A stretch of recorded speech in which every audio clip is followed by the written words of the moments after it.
ढूंढ ढूंढ कर ढेर कर रही है सेना, बचने को अब जमीन के नीचे छिप रहे आतंकी। आपको बता दें कि कश्मीर घाटी में आतंकवादियों का ऊंचाई वाले पहाड़ी इलाकों में छिपना या स्थानीय घरों में शरण लेना बीते दिनों की बात हो गई है। सेना व सुरक्षा बलों से बचने के लिए वे अब घने बगीचों में अंडरग्राउंड बंकर बनाते हैं और यहाँ तक कि मौसमी नदियों में बंकर खोद कर रहते हैं। सेना की आतंकवाद रोधी इकाई 44 राष्ट्रीय राइफल्स की कमान संभाल रहे कर्नल AK सिंह कहते हैं, यह प्रवृत्ति हाल में पुलवामा और शोपियां जिलों में देखने को मिली है तथा शोपियां में उनकी संख्या ज्यादा है क्योंकि वहां सेब के घने बगीचे और जंगल हैं। सेना की इस इकाई ने अधिकतम आतंकियों को मारा, पकड़ा या उनका सरेंडर कराया है।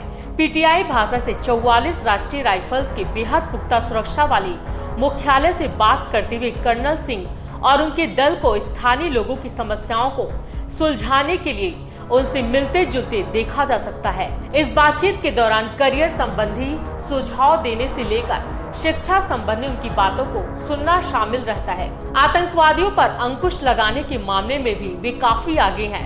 अब तक उन्होंने 47 आतंकियों को मार गिराया है और 7 को हिरासत में लिया है या उनका सरेंडर कराया है। शोपियां के 2 और पुलवामा जिले के 3 इलाकों की निगरानी करने वाले कर्नल सिंह और उनके दल के लिए अंडरग्राउंड बंकरों के मिलने के बाद स्थिति आसान नहीं थी क्योंकि यहाँ बिना सुरक्षा बलों की नजर में आए आतंकवादी कई दिनों तक छिपे रह सकते हैं।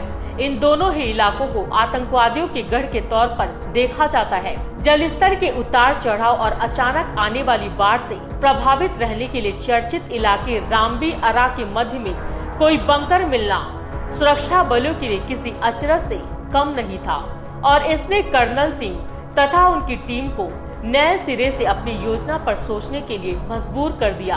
उन्होंने कहा, आतंकवादी रामबी अरा के बीच में लोहे के बने बंकर के अंदर छिपे हुए थे। सतर्क जवानों ने तेल के एक ड्रम का ढक्कन खुला देखा जिसका इस्तेमाल आतंकवादी बंकर में आने जाने के रास्ते के तौर पर करते थे। अधिकारी ने कहा, यह संदेहजनक था और इसके बाद वहाँ गुपचुप तरीके से नजर रखी जाने लगी। हमें यह देखकर बेहद हैरानी हुई कि नदी के बीच से आतंकवादी निकल रहे हैं जो आम तौर पर बारिश के मौसम में ही पानी से भरी रहती है। प्रतिबंधित आतंकी संगठन लश्कर-ए-तौबा और हिजबुल मुजाहिदीन के 5 आतंकवादियों को इस साल के शुरू में हमला कर मार गिराया।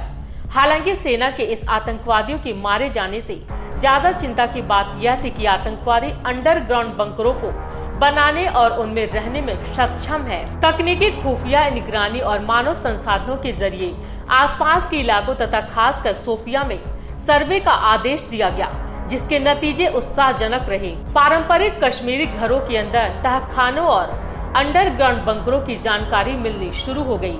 इस साल जून में बंदपों में सेब के घने पेड़ों से ढके और ऊंचाई वाले इलाकों में स्थित एक और अंडरग्राउंड बंकर का सुरक्षा बलों ने पता लगाया। यहाँ आतंकवादी 12 फुट लंबे और 10 फुट चौड़ा अंडरग्राउंड बंकर बनाकर रहते थे। बंकर के पास मार गिराए 5 आतंकी। सुरक्षा बलों की नजर जब एक प्लास्टिक से जमीन के ढके होने और वहाँ की मिट्टी ताजी खुदी होने पर गई तो इस बंकर का खुलासा हुआ। कर्नल सिंह ने कहा कि अंडरग्राउंड बंकर के आसपास 5 आतंकवादियों को मार गिराया गया। 44 राष्ट्रीय राइफल्स की कमान संभालने के बाद से कर्नल सिंह कई नागरिकों के घरों में गए जिनके रिश्तेदार आतंकवाद की राह पर चल निकले थे। अधिकारी ने उन्हें सलाह दी कि वे इन युवाओं का वापस आना सुनिश्चित करें और उन्हें हर संभव मदद का भी आश्वासन दिया। खबरों में बने रहने के लिए चैनल को सब्सक्राइब करें और ये बेल आइकन जरूर दबाएं।